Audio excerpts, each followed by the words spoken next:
Welcome to Forum at 360. I'm Jennifer Canfield. Tonight's guests are Vera Starbard and David Holthouse. Both are writers who transformed their personal stories of childhood sexual abuse into plays. Each story is unique, but they do share the same goal of getting people to talk about sexual abuse. Later in the show, we'll be joined by storyteller Jack Dalton. We'll be discussing some deeply traumatic events tonight. Young children may need supervision. David Holthouse is an Anchorage-based journalist and wrote the story that inspired the play Stalking the Bogeyman. He wrote the story in 2004, and in 2011 he adapted it for the radio show This American Life. And Vera Starbard, she is the editor of a magazine based in Anchorage, and she wrote Our Voices Will Be Heard, which premiered recently at Juneau's Perseverance Theater. Shows begin in Anchorage next month, and they will also take the play to Hoonah. Thanks for coming, guys. Thank you. Let's start off by talking about why we have these pictures of you both as young children. This was something, kind of an idea that you guys came up with before the show. So this is me at age 7, rocking the bowl cut. And this is my school picture of 2nd grade. So this was taken right around the time that I was sexually assaulted in the fall of 1978. And it's here because I wrote Stalking the Bogeyman to finally give this little guy a voice.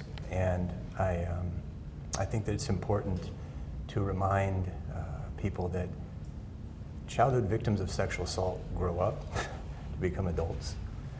And oftentimes adults face very significant challenges. And I encourage everyone to consider the long-standing and ongoing epidemic of childhood sexual assault that we have in Alaska as not just a criminal justice matter, but really as a public health crisis. Because these little kids grow up and often have a lot of problems. The ones that do grow up, the ones that don't, commit suicide or kill themselves with drugs or alcohol. So, yeah, thanks. Vera, how old are you in this picture? I was 4 years old in this picture, and that's about the time the abuse I suffered started, ending at about age 8. Let's start just by talking about the motivations you guys had before you wrote these plays. And I just want to let everybody know we will be taking questions throughout the show. So please, if you have a question, you can just find your way to the microphone here and shoot at us. So again, sorry, let's go back to talking a little bit about why put your story out there. For me, I've been telling the story since I was pretty young. When I was 8 years old, even how my mother found out about it was I drew pictures of what had happened, and she found them, confronted me, and that's how it got out. And I've been telling that story now since I was 8 years old in different forms, and this play was just sort of a progression, I think, of many years of telling that same story. The one commonality between Vera's story and mine is that a kind of art that we created when we were children is what led to the disclosure of what we went through as kids. In my case, I kept it a secret until I was in my early 30s, but my parents found a diary that I'd kept, and I'd made an entry in it when I was about 10 years old, wondering what I would ever do if I met the man who'd raped me when I was an adult. You know, I wrote, will I act like nothing happened, kind of like I'm doing now, like everything's cool when I'm around him, or will I punch him in the face? And they confronted me with that diary entry. And so I think that's an interesting intersection between our two experiences. And it's also, I think, what we're both trying to do with these plays is encourage other survivors of childhood sexual assault to be honest with themselves about what they went through and to come forward in some way, to find some vehicle for bringing their own truth forward, whether it's a play or a piece of writing or just talking with the people that they're close to in their lives about it. And writing these plays, they're both the they're both, you have to be active in writing these plays. These are not just things like we've talked about, going to the grocery store, going to work. You have to push yourself to do this. You have to want to do this. No one's going to make you do it. So can you talk a little bit about what pushed you through that process? I think for me it was interesting. The short story I wrote called The Eyes of Love, which was sort of my version of the story, was a middle of the night, sitting in a diner, wrote the whole thing out. My arm was really sore after, and I just got it out, and I didn't show anyone that writing for about 10 years. Then this opportunity came out through the Alaska Native Playwright Project, and they were just looking for ideas for plays, and I honestly don't even know why I chose that play, or that story, to propose for a play.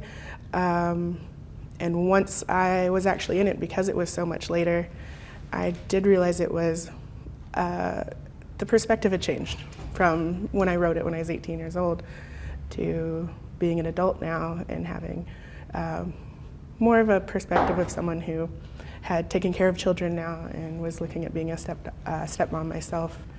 So it was difficult. I think, though, a lot of those outlying things of being around children so much, having a family who was very supportive, but also looking at the time I was writing that play, the year that it took to write that play, the cycle was continuing in my family.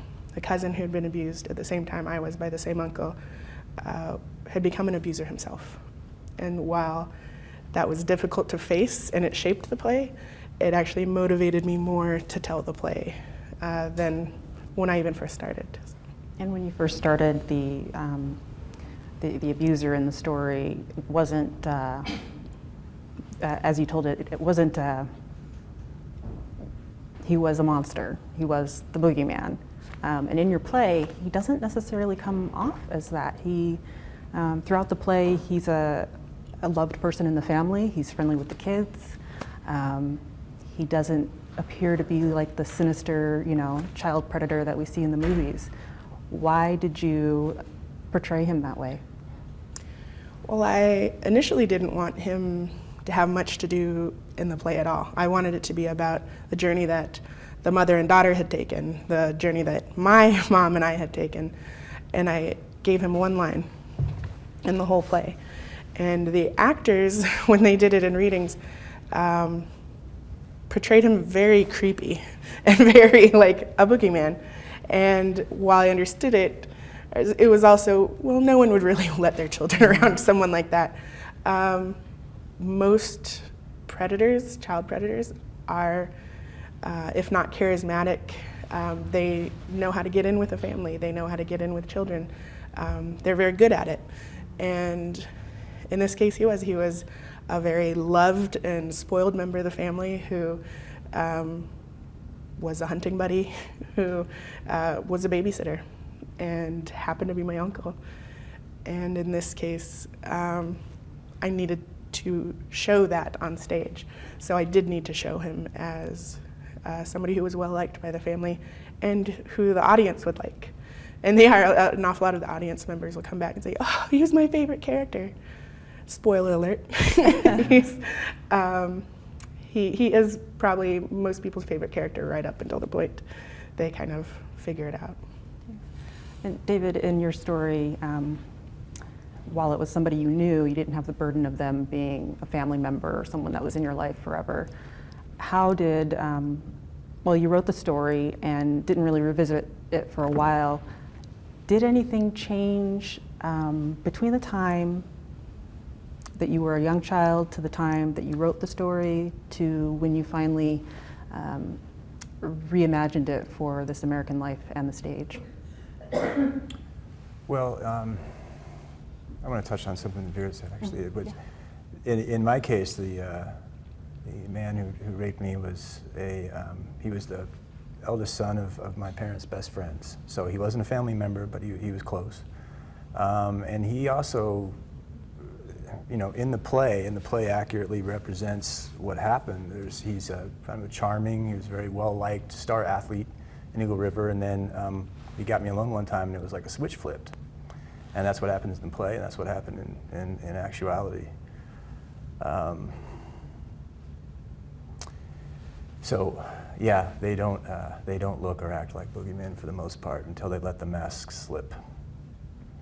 I'm sorry, I lost track of your question. That's okay. That's okay. Tell me a little bit about the internal conversation you had when developing his character, because perception's a funny thing. There's the way that you saw him, and then there is the way that he was, and then there's the way that he is for the story. Yeah, I mean, my memory of the actual sexual assault is a little fragmented, but it's kind of seared.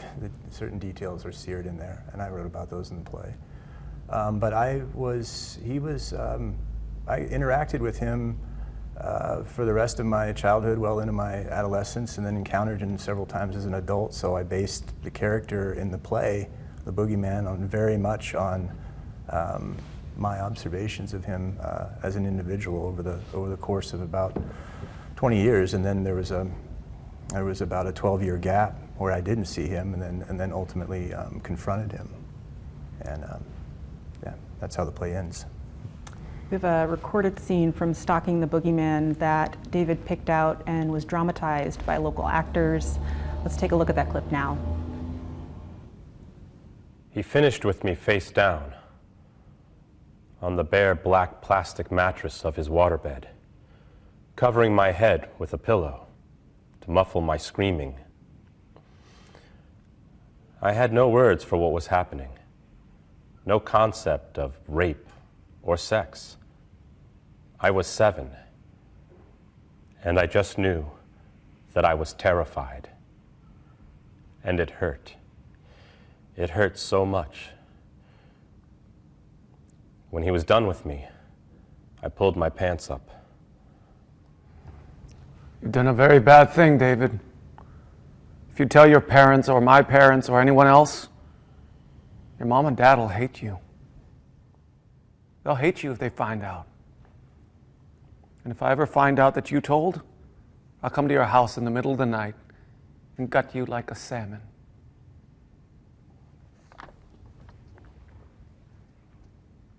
Where are you going?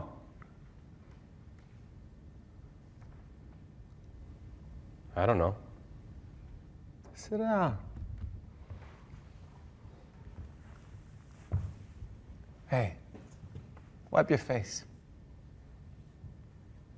Don't worry, it'll be all right. Hey, let's play some Atari. Want some M&Ms? No thanks. You sure? Okay. So, you gonna play baseball next year? Think so. Right on, man. Hey, you know what? We could go to the batting cages. I can get Coach Billy to hook us up with some free tokens.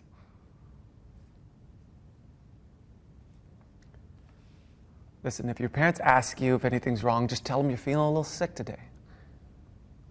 I don't want you to get in any trouble, okay, buddy? Okay. You'll be fine.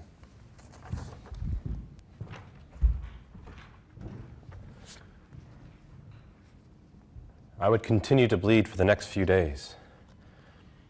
But the nausea, headaches, and crapping in my pants in front of my fellow second graders scared me less than the thought that he would make good on his promise if my parents found out. When I was 7, I no longer believed in Santa Claus, the Tooth Fairy, or the Easter Bunny. But from that night on, I had no such doubts about the Boogeyman.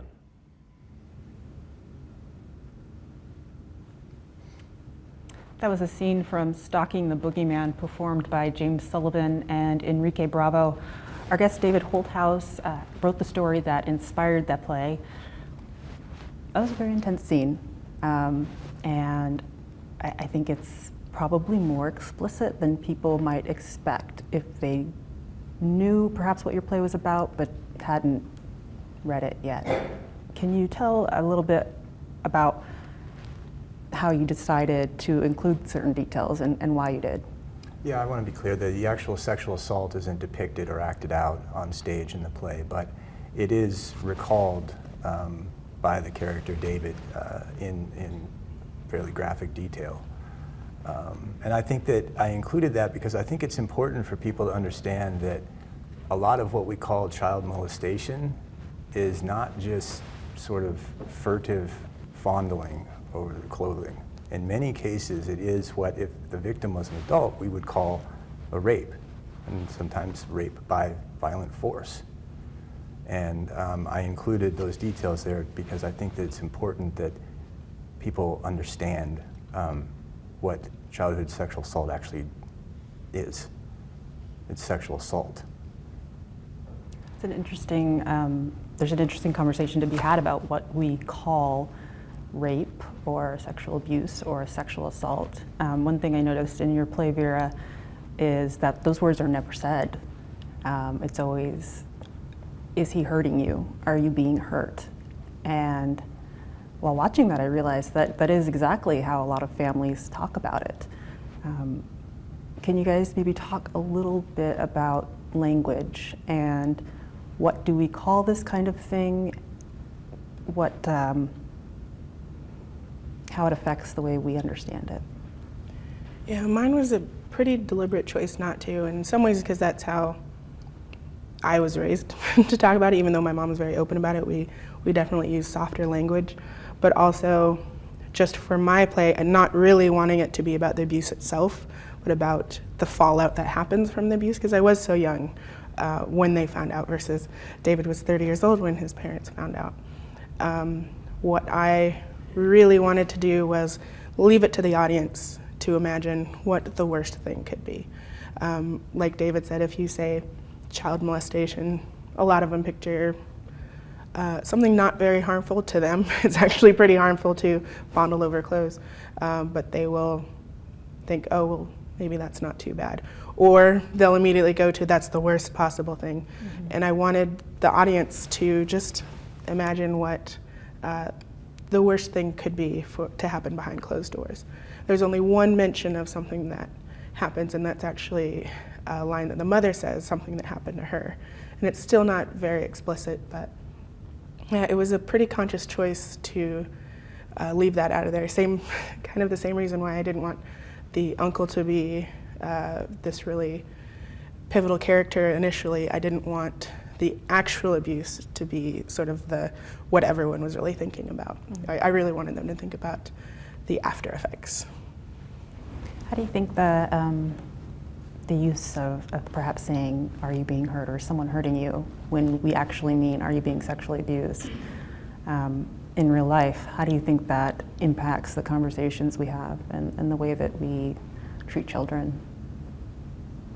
I do think it's what children understand. If you ask a child, have you been sexually assaulted? Mm-hmm. They're not going to know what on earth you're talking about that. My mother actually, what she finally asked when she found the drawings was, did a big person do this to you? Mm-hmm. Who was that big person? And that was exactly what I needed to hear from her. I knew what to answer when she said it that way. So it's in some ways a child-friendly play, not necessarily that you want to bring young children to it, but it's something I think that's in the language that they would understand. May I ask you a question? Yeah. So one of the things that caught me off guard once the play started being produced, or once I came public with the story, was, I think the intent, and I think one intent that we share is breaking the sort of conspiracy of silence, if you will. But I wasn't prepared for people breaking the silence to me and coming up and disclosing to me, and realizing that by putting this story out there, it's opening up an invitation for people to approach you kind of one-on-one with some really heavy, dark secrets from their past. And I'm wondering if that's happened to you, and if so, like how you handle it. Absolutely. And it's something that happened from the very first reading, the very first public reading, which was 3 years ago, and has happened very recently since it's opened here in Juneau. I've had a teenage girl disclosed to me in Anchorage, and it's something I'm learning to handle as a playwright. I have been trained. South Central Foundation has trainings for people who are working with adult survivors of childhood sexual assault, and I've been through those, but this is very different, and these would catch me off guard when we were at a party or we're just literally in a grocery store, sort of that stereotypical thing. Yeah, walking in a grocery store, people will recognize you or ask about what you're doing and the play comes up. I don't have a perfect answer for it. Learning from David, because his play came out first, knowing that it would happen even more, we built a website. We built resources so that I actually changed my business cards, directing people to the website, which says, share your story here. I want to hear it. You don't ever want to shut people down. I think it's a good thing that they're saying it. But would you share it here? Or here are some resources for how to write about it, how to paint about it, how to write a poem, or see a therapist, whichever avenue seems best to you.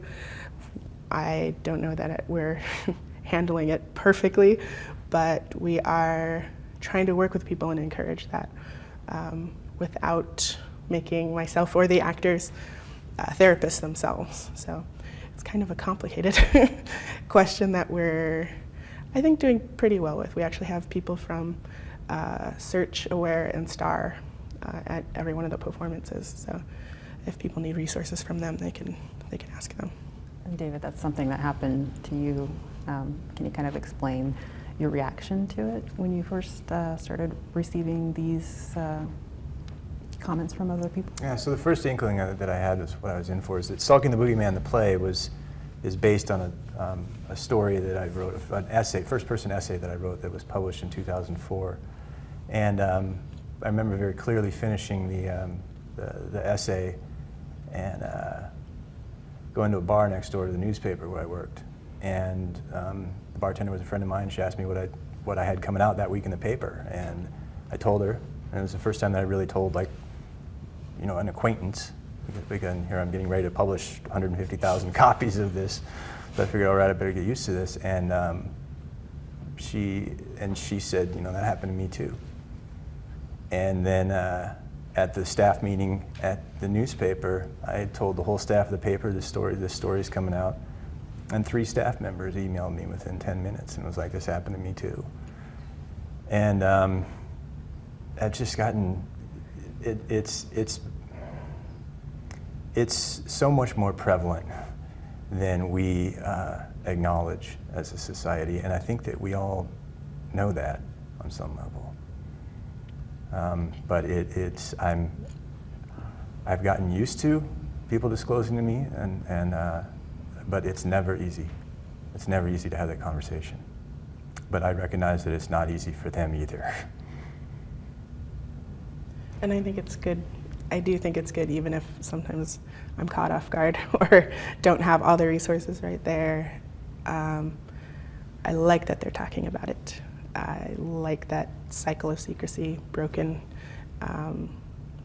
While we can't have the perfect response yet, I think it's good for them that they start talking about it in a way that's good for them. It's interesting, the relationship between you both as the writers of these plays and then the people that come up to you. And with this, you're trying to encourage people to talk, but at the same time, you're experiencing some of the anxiety of why people don't want to talk. You can imagine someone who is ready to talk and then being faced with a person who says, well, we should get you some counseling right away, or we need to do all these things, and sometimes it seems like the fiasco over it is more than the person wants to go through, and so they don't talk. How can you perhaps explain the process that either worked best for you, or the way that you make sense and deal with people who say these things to you? Is there a couple of steps that you follow and then release? How does that work? In my case, I think I put it right into the play. I went through therapy for a couple decades. Since I was 8 years old, my mom made sure that I was seeing someone, and the biggest help that I ever found was just friends who would listen, who would not kind of freak out, not feel like I needed to go and tell someone in authority, that it was just, no, if you just listen and are heard. In the play, actually, the mother ends up saying it where she says, you need to tell even if nobody listens to you. She's informing her daughter who's found out about someone else being abused. You need to tell, even if nobody listens to you, even if they don't do anything, you need to tell so that those girls will hear you, that the children who are being abused will hear you speaking up for them. And I think listening and having a mother who didn't do it all perfectly, but she spoke up for me, made a huge difference. And so I try to be that for people, and that's all I could encourage people to do. Is you don't have to have all the resources, you don't have to have the therapist line, you don't have to be a therapist. That if you can just listen and hear their story, sometimes for the first time, and just validate it, that's worth hearing. Vera, your play is showing right now here in Juneau, and we have a recorded scene from the Perseverance Theater production. Let's take a look at that right now. Oh, you are early, daughter. I thought you were staying late to study for your teaching examination. I was. Something happened. What happened? Oh, I hope it was not the examination. Did they change their minds about letting an Indian take it? No, they will still let me take it. It's about Mr. James. The new school teacher? Yes. Yes, he. Kutan, what? Mr. James is hurting some of the girls. Hurting them. Is he hurting you? No. Kutan. No. He tried. Well, I am going to go down He there. didn't touch me. He tried, but I told him no. You told him no? Yes. And he told me he knows how to fix girls that tell. Have you told anyone about this? No, I came right home to tell you. Then you must tell someone. Immediately, you must tell the town's night police. The police? But the police are all Tlaika. They will not help us. They have stopped some of the men from hurting women at the bars before they might help. No, they only help because those women are Tlaika, I am sure. It does not matter. You still need to tell someone. But he didn't do anything to me. He just tried. But you know he's hurting other girls, do you not? Well, I suspect, but I did not see anything. Then tell them what happened to you. Tell them what he said. Do you want them to kick me out of school? Do not be foolish, Kutan. Of course not. But if they do not believe you, if they push you out, if they treat you even worse, Kutan, if they throw rocks at you, you must tell. If you do not wish these girls to be harmed anymore, this is what you must do. I cannot do that. What do you mean you cannot? Do you have a voice, or did you lose it? It is very simple. If you have a voice, that is all that it is. It is speaking and speaking until someone hears you. And you do not stop until someone does. A child learns to use her voice before she is a winter old, but you are not a child anymore. As a woman, you must learn when to use it. This is one of those times. But what if they don't believe me? What if it does no good? Kutan, I tell you it does not matter. You must use your voice to let someone know. And if nobody listens, you must at least show those girls that you are using your voice for them. You must let them know that someone is going to say, this is wrong. You must let them hear you. No. No, Mother. It will be so Kutan, terrible. this is shameful talk. If you do not use your voice right now, you might as well be hurting those girls yourself.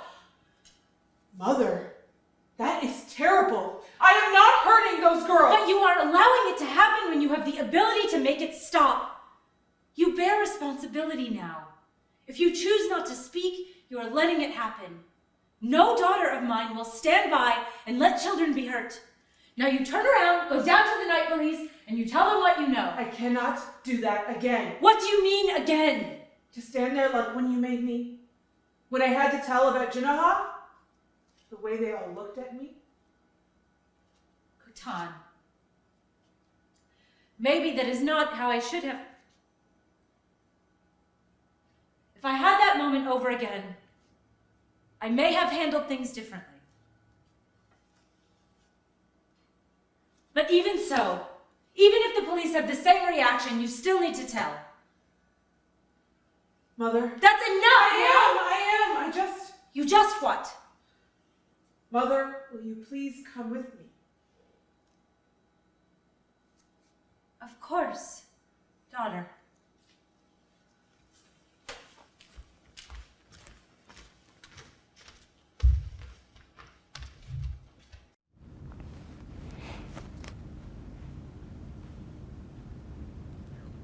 That was a scene from Perseverance Theater's production of Our Voices Will Be Heard by our guest Vera Starbard. That line that the mother says, that if you don't tell, you might as well be hurting them yourselves. I felt like in watching the play, that was probably one of the most powerful things that was said. Can you let's talk about why you made her say that in the play? I definitely felt in my situation where my mom did react. I wasn't the first cousin to be abused, and I wasn't the second or the third. And that people in my family had hushed it up. And it's an entirely preventable situation in the first place, childhood sexual assault. But in that case, it was very preventable if the adults in the situation had reacted to that correctly in the first place. My uncle was a young teenager when he first started abusing other children and cousins. And if the adults in his life had reacted and gotten him help and had kept him away from children, my situation years later would not have happened. And I saw an awful lot of my family reacting that way.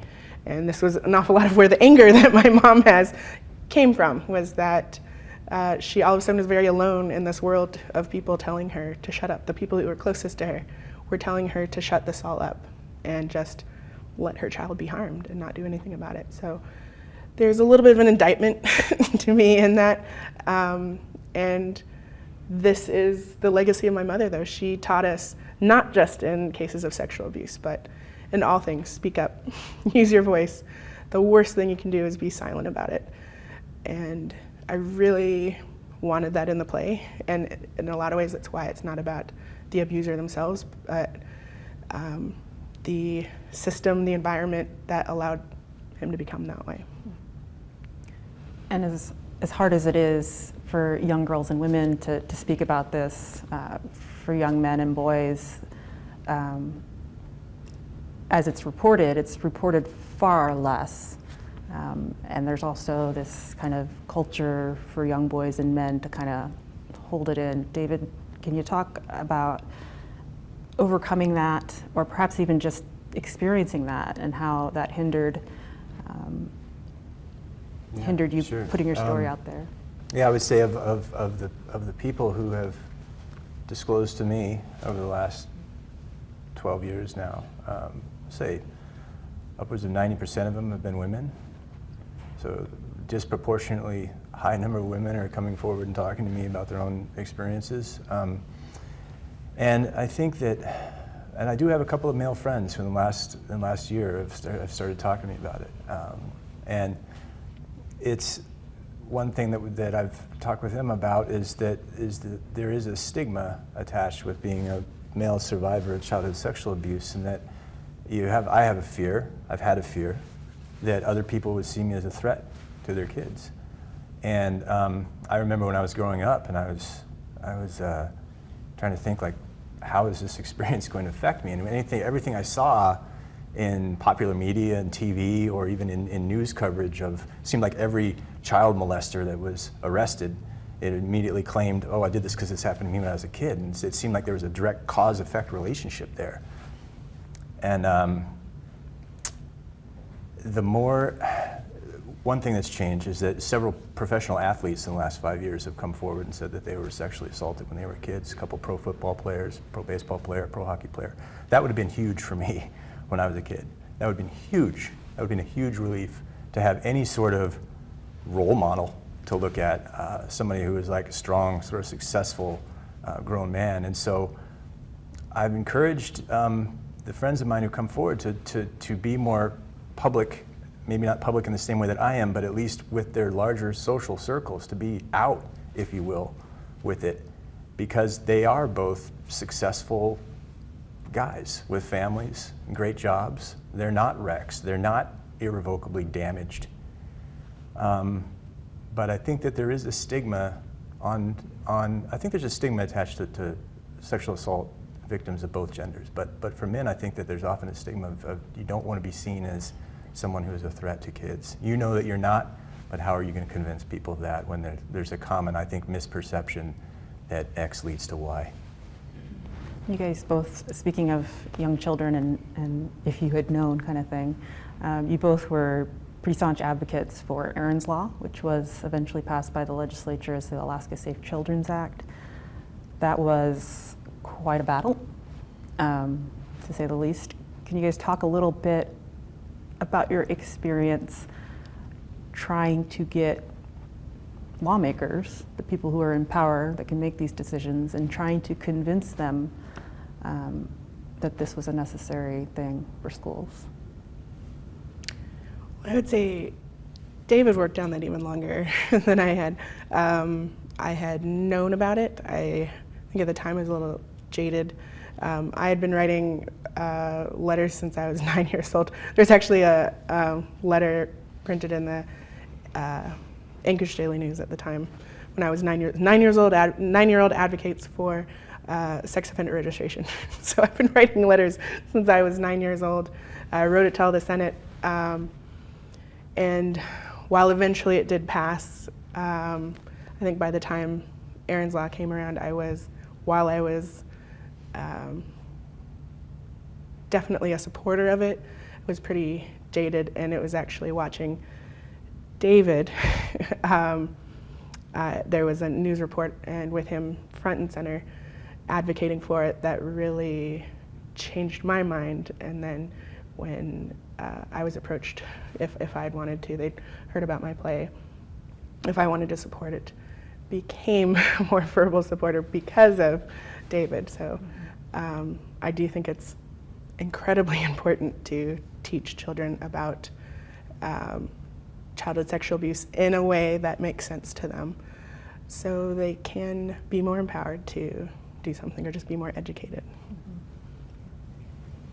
The reason I advocated for that law is if that law had been in effect, and if I had been in second grade when I was sexually assaulted, and then third grade, fourth grade, fifth grade, if there had been a couple hours of instruction on what childhood sexual assault is, age appropriate, obviously using appropriate language to my age, I don't know if I would have come forward.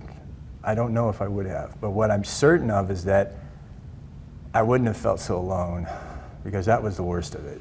I was feeling like this is like a freak occurrence. This is like something just completely rare that happened to me, and it makes me special in a way that I really do not want to be. So if I had been receiving the message that, like, we as a society take this seriously enough and acknowledge that this is a widespread problem, that we're mandating that kids learn about this in school, my sort of takeaway from that would have been, okay, like, I am definitely not alone in this. And it would have been, I would have had a much easier time of it, I think, as a kid and as a teenager.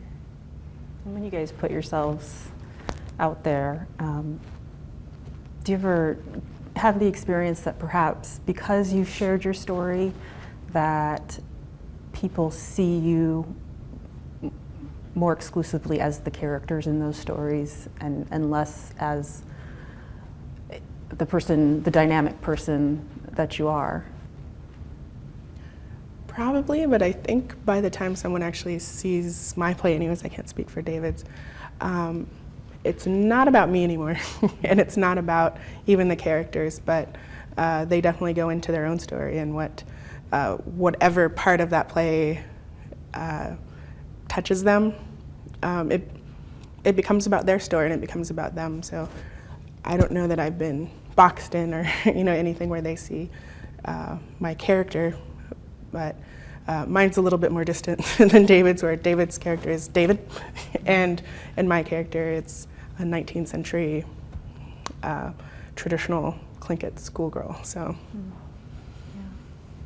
David, have you experienced that at all? You know, I used to kind of, yeah, after I first published Stalking the Bogeyman, before I adapted it to a play, I was really concerned about being cast as David Holthouse, childhood sexual assault survivor. And I was kind of like, hey world, I've written a lot of other stories. Some of them won some big awards, you might want to check them out. You should. But then I had a son, and he's about 5, excuse me. And once I became a father, I just, I stopped running from advocacy on this issue.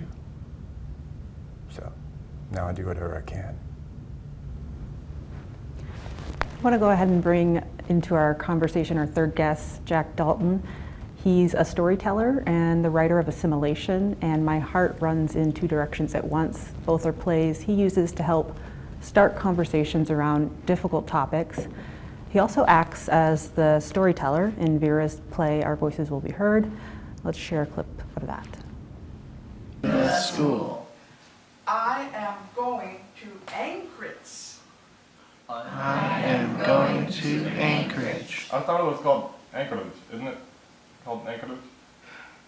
You may say Anchorage, but we say Anchorage. I'm trying to teach you how to speak like real human beings, not like some barbarian savages. Disgusting. I don't get it. Why are we all just speaking in American? I will not tolerate your filthy language in this school. Here, you speak the language of the real human being, and only the language of the real human being. With each time that you choose to speak your dirty language, your punishment will increase. Now, come sit at your desk.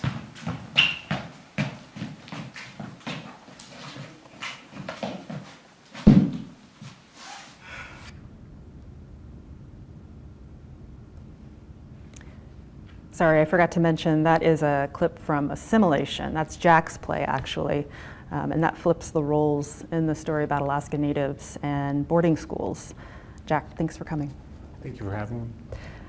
Something I think you guys have a really interesting perspective on is when you're putting on your plays, there is concern that we should have professional counselors or professional advocates available in case it triggers someone or upsets someone after the play. They can go talk to someone. And I know there was some concern about Aaron's Law is that if we start talking about this, you know, too many kids are gonna report it and then we won't have enough professionals to deal with it. But Jack, you had an interesting response to that concern. Can you share that with us? Yeah, so last fall we did a 2-month tour of Alaska with Assimilation, 13 communities, 23 performances, including Juneau, and most of them were followed by a healing circle. And there was some concern about whether or not there should be, you know, licensed therapists there. And at the time I was just doing everything, and I told the person that'd be great, but I don't have time to organize that, and I don't have the resources to make that happen. So they helped out some, and at one of the performances, the healing circle was afterwards, and the person who's there as the licensed therapist to help others out, when it got to him in the healing circle, he was ashened, and what he shared, and to me, is the best compliment that the play has gotten so far, which is, I didn't realize until tonight that I have spent my entire life looking at the issues of the world through the eyes of white male privilege. Tonight, I've been given the chance to see through the eyes of the oppressed. This will take months for me to process, and this changes everything. And so to have the person there as the licensed therapist, you know, help out, also ended up needing the healing circle himself to express what he was experiencing from the play. And the fact that he was a white male of, you know, middle to upper class status in the United States, I think really spoke to why I wrote the play in the first place. And you experienced that a lot of the people just talk to each other. and that there was some value in just talking to each other, didn't need a professional counselor. Do you guys, would you say that perhaps that kind of reaching out is just as valuable, maybe more valuable than the professional help that we seek sometimes? I think it can be equally as valuable, and a lot of it depends on who the person is, what they're needing, what kind of help they really need. But I like to say I've seen all the therapists in Alaska at this point. I was in therapy since I was 8 years old. And while I have had very good ones that absolutely helped me, the most helpful times were when someone in my family and my friend circle reached out, listened, and in a lot of ways, art, writing, painting, that is what helped me when I was on my own, because most of the time you aren't going to be able to have someone sitting there as you're going through, in my case, insomnia.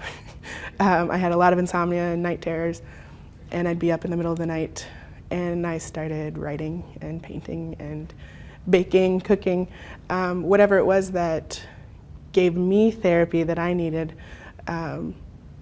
It was healthier in the long run for me to find my own path in some sort of medium way.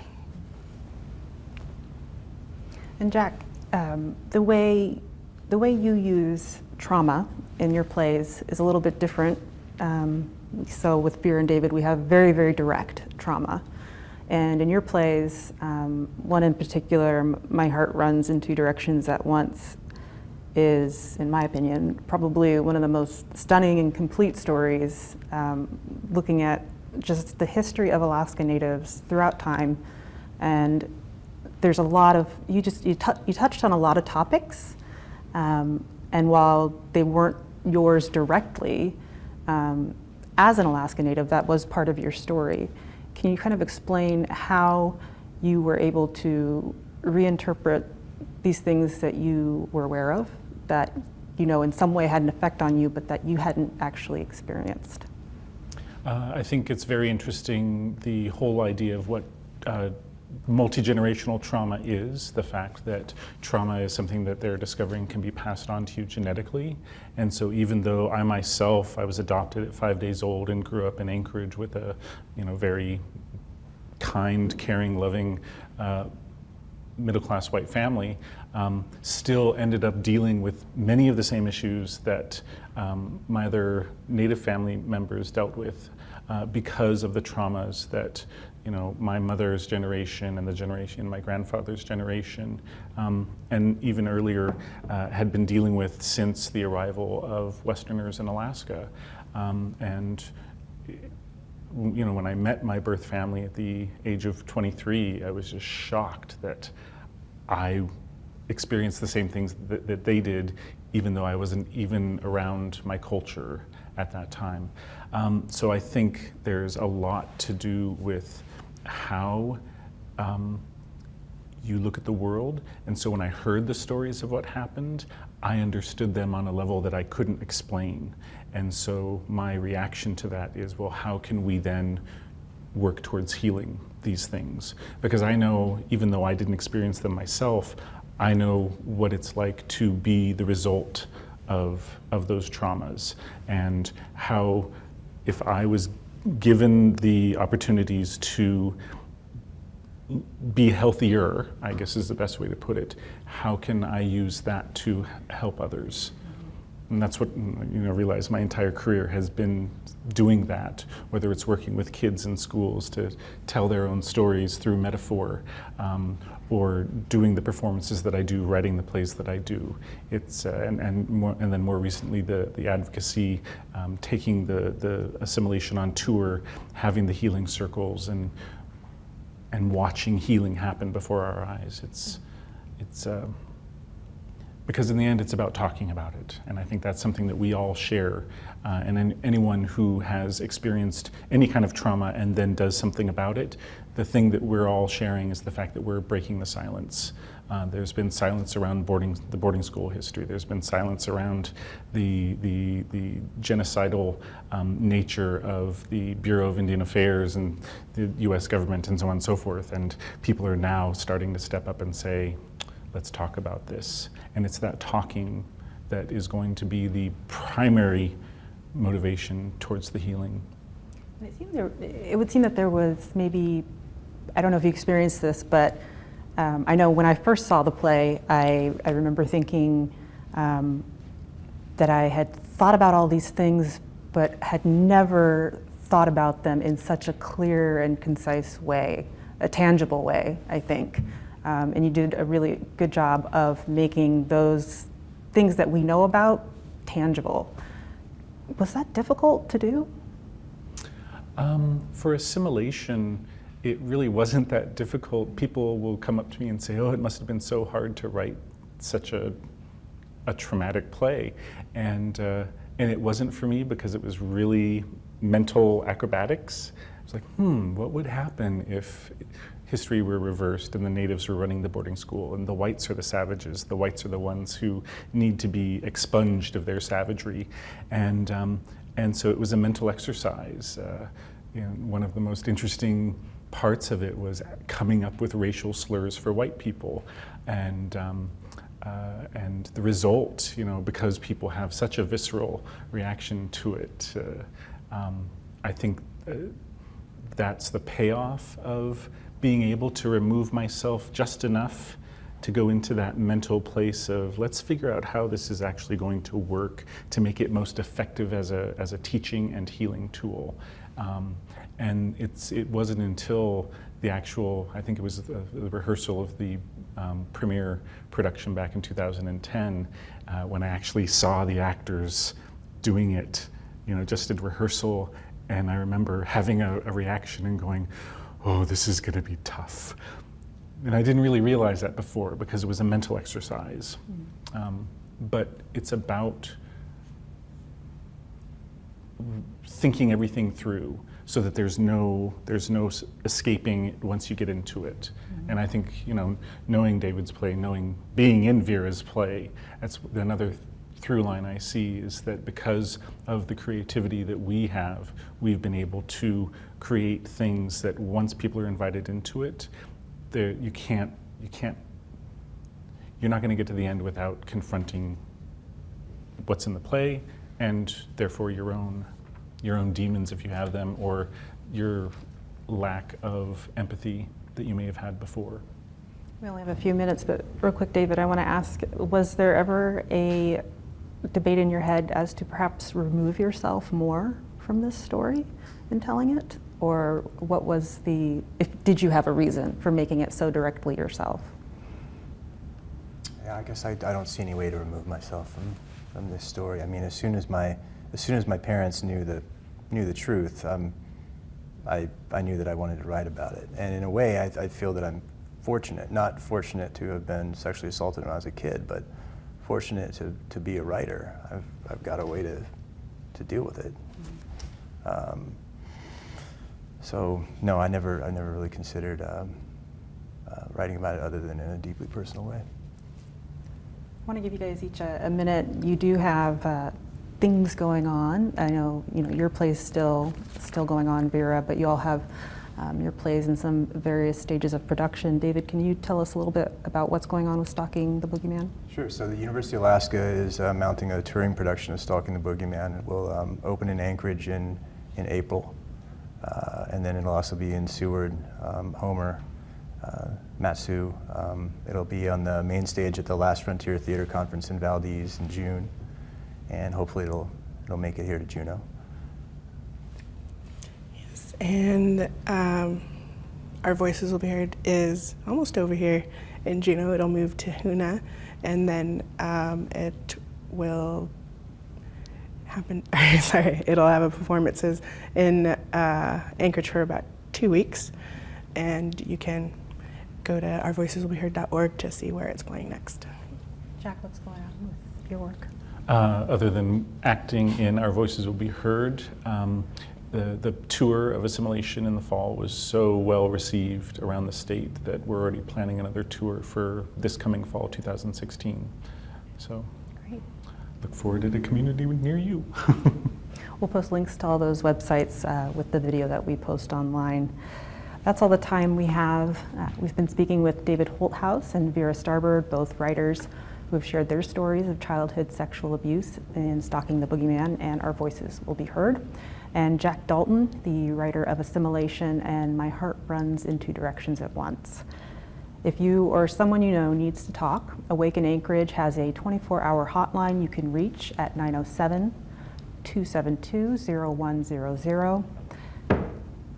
In Juneau, AWARE has a 24-hour hotline you can reach by calling 1-800-478-1090. We'll post that as well. You can also visit the Alaska Network on Domestic Violence and Sexual Assault online at andvsa.org. There you can find contact information for sexual assault and domestic violence organizations across the state. I'm Jennifer Canfield. Thanks for joining us on Forum at 360.